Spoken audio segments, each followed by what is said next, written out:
Dear Richard Strand, my name is Herbert Wesley. I'm not sending this for the reward. All I want is to be told definitively that I am not crazy. I have been sitting on this information for 4 years, and only decided to send this to you when I heard of your work from the Black Tapes podcast. Maybe you can explain this so that it can stop bothering me. I was born on March 6th, 1987. On December 23rd, 1997, both of my parents and I were in a devastating car accident. My parents died instantly, and I lost my left leg.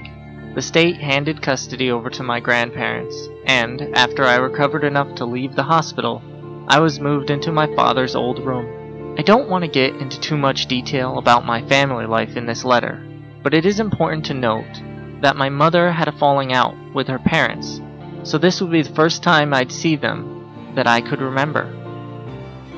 This is also where I met Puddles, my grandfather's cat.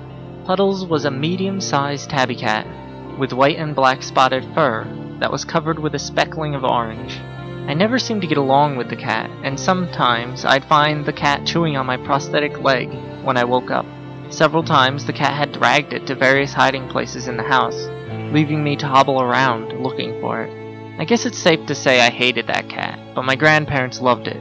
They called Puddles their lucky cat and included it in all of their pictures. I was 13 when my grandfather fell very ill.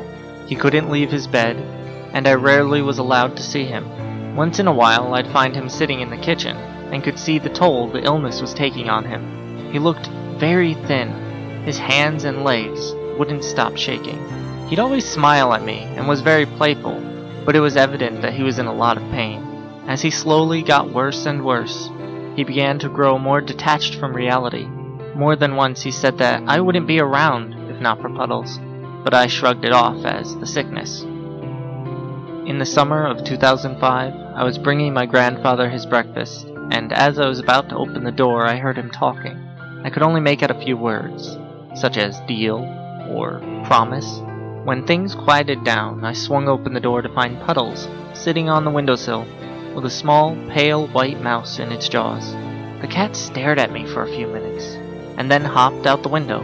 It was then that I found my grandfather lying on the floor near the window, dead. The coroner said that he'd probably died while getting up to shut the window at night, but I know what I heard.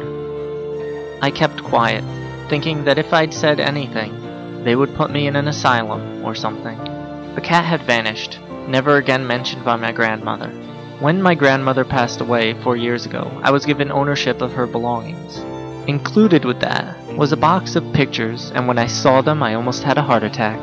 The pictures are enclosed, and be sure to note the dates on the back.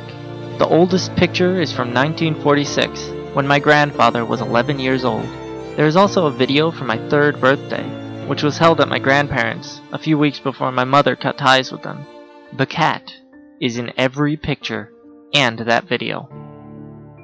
Maybe this isn't something you look into, but I need to know. I need to know that I'm not crazy, or that I am. Something happened a long time ago, and it involves me somehow. Please, I need your help. Sincerely, Herbert Wesley.